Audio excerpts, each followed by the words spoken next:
Faridpur press ক্লাবে বোয়ালমারী উপজেলা বিএনপির আহ্বায়ক শামসুদ্দিন মিয়া ঝুনুর উদ্যোগে সংবাদ সম্মেলন অনুষ্ঠিত হয়েছে। ফরিদপুর জেলা প্রতিনিধি মাহবুব চিশতি জানান, মঙ্গলবার দুপুরে ফরিদপুর প্রেস ক্লাবের মরহুম অ্যাডভোকেট শামসুদ্দিন মোল্লা মিলনায়তনে এই সম্মেলনের আয়োজন করা হয়। সংবাদ সম্মেলনে লিখিত বক্তব্য পাঠ করেন বোয়ালমারী উপজেলা বিএনপির আহ্বায়ক শামসুদ্দিন মিয়া ঝুনু। সংবাদ সম্মেলনে তিনি অভিযোগ করেন, গত 14 আগস্ট আওয়ামী লীগ সরকার পতন, বেগম খালেদা জিয়ার মুক্তি ও তারেক রহমানকে দেশে ফিরিয়ে আনার দাবিতে মোহাম্মদ শামসুদ্দিন মিয়া ঝুনুর নেতৃত্বে একটি মোটরসাইকেল শোভাযাত্রা বের হয়। শোভাযাত্রাটি আলফাডাঙ্গা বোয়ালমারী হয়ে মধুখালীর আব্দুর রহমান টেকনিক্যাল কলেজের সামনে দিঘলিয়া বাজার গেলে সাবেক সংসদ সদস্য খন্দকার নাসির সহ আওয়ামী লীগের গুন্ডা বাহিনী নিয়ে আমাদের ওপর আক্রমণ চালিয়ে ঝুনুর গাড়ি সম্পূর্ণ ভেঙে দেয়। শোভাযাত্রায় 30 জন নেতাকর্মীদের গুরুতর আহত হয়। পরবর্তীতে বোয়ালমারীতে তাদের গুন্ডা বাহিনী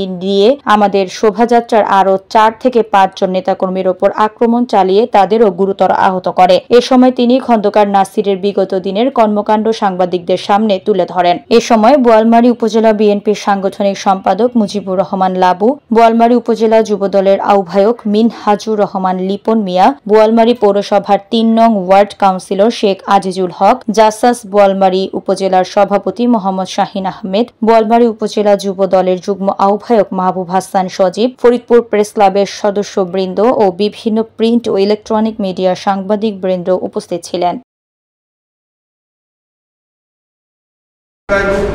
এবং এলাকার অগ্নিসংযোগ ও জুলুম অত্যাচার করার স্বাধীনতার পর 3 বছর সপরিবারে পালিয়ে থাকেন। স্কুল ও কলেজ জীবনে খন্দকার নাসির সাহেব জাসদ ছাত্রলীগ সংগঠনে ছিলেন। একসময় জাতীয় পার্টির রাজনীতির সঙ্গে জড়িত হয়ে পড়ে। নাসির এরশাদ পতনের পর বিএনপিতে সম্পৃক্ত হয়। খাওয়া দাওয়া করে মধুখালী প্রোগ্রাম করে সুন্দরভাবে বোয়ালমারীতে আমরা প্রবেশ করবো। কিন্তু আমরা যখন দেখলাম ওই আব্দুর রহমান স্কুলের সামনে গেলাম, অতর্কিতভাবে 200-300 লোক এসে সামনে থাকা শামসুদ্দিন মিয়ার গাড়ি সহ এবং আমাদের 20-30টা মোটরসাইকেল সহ তারা ভেঙে চলে এবং একটা মোটরসাইকেল তারা নিয়েও যায়।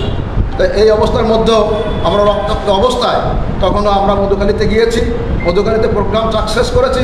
মধুখালী থেকে প্রোগ্রাম সাকসেস করে আমাদের প্রোগ্রামটা ওখানে শেষের মতো হওয়ার কথা ছিল, যদি আমরা দিঘলিয়া পার্কে যদি খাবারটা খাওয়াতে পারতাম। কিন্তু আমরা যেহেতু খাবারটা ওখানে খাওয়ানোর পরিবেশ ছিল না, যার কারণে সবাইকে আমরা বোয়ালমারী নিয়ে যাচ্ছিলাম।